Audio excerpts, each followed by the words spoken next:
The Dubbing King software, comprehensive audiovisual translation, AVT software for Windows. The Dubbing King software caters for various audiovisual translation (AVT) modes. It is used for subtitling, translation, and the dubbing processes.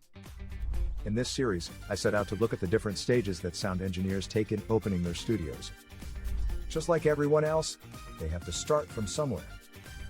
They don't just wake up one day and they have a huge studio with all the expensive equipment.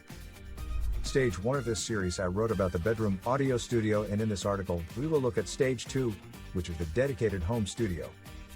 In the bedroom studio, we look deeply at some important equipment that would come in handy and help you make the most out of your bedroom studio.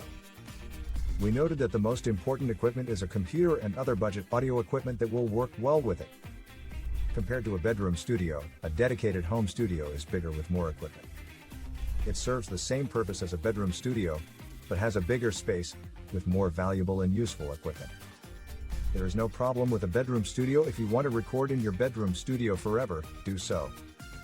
However, if the plan is to own a state-of-the-art studio, the next step from a bedroom studio is to set up a dedicated home studio in your house.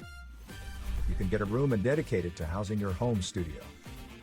After getting a specific room for your studio, be sure to get the following equipment: desk/workstation, studio chairs, bass traps, acoustic panels, diffusers, reflection filters, monitor isolation pads, studio monitor stands.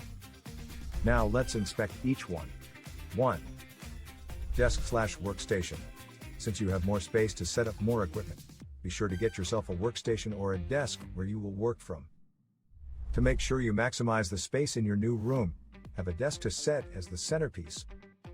The most important thing you should take into consideration is that as much as you have a bigger space, you should be careful not to crump it up in no time by getting a bigger-than-life workstation. Also, be sure not to go overboard by spending too much on a desk and end up not getting the most important equipment for your studio. 2. Studio chairs. Since you have invested in a good centerpiece for your home studio, which is a good workstation desk, it only makes more sense to get studio chairs. You can invest in any kind of chair. Be sure to take comfort and back support as the #1 factor. Folding chairs are the best because after using you can just fold it and put in a corner. It helps in making sure the place doesn't look cramped up. If you do not have the financial capacity to get studio chairs, you can opt for a simple chair in your home and save for better studio chairs. Chances are you will end up spending more time in your studio, so the more comfortable the chairs are, the better. 3. Bass traps. Why do you need bass traps? Well, recording anything in your studio without some acoustic treatment will be hard, and that is why you will end up needing some bass traps. Unlike any other form of acoustic treatments, bass traps offer broadband absorption across the entire frequency spectrum and are good at absorbing lower frequencies, which causes most problems in any studio, especially in smaller rooms. Since it will help in ensuring that the quality of your recorded sound remains perfect, it is important to invest in it. 4. Acoustic panels. Since you have already invested in bass traps by now, the next best thing to invest in is acoustic panels. They might not be the best in absorbing bass frequencies, however, they help in absorbing frequencies in the low, mid to high range, and they also come in handy in taming standing waves on any recording. Standing waves usually cause major acoustic problems in rooms with parallel walls, where sound reflections bounce back and forth in the same spot. In typical home studios, where the room is likely to be cubical, standing waves are especially problematic, which is why acoustic panels are a must-have. 5. Diffusers. So far our studio is coming up well. You have invested in a good workstation, studio chairs, bass traps, and acoustic panels.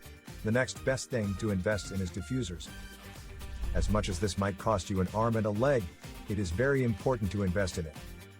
It will definitely come in handy when you upgrade your studio because you won't have to buy it again. Diffusion is an important element of acoustic treatment. It creates a nice natural ambience without removing too much of the liveliness from the room. Diffusers help in scattering out any form of sound energy in a room by allowing frequencies to disperse randomly, rather than build up unnaturally in certain spots. It's not that important, as you can always invest in them further down the road. 6. Reflection filters.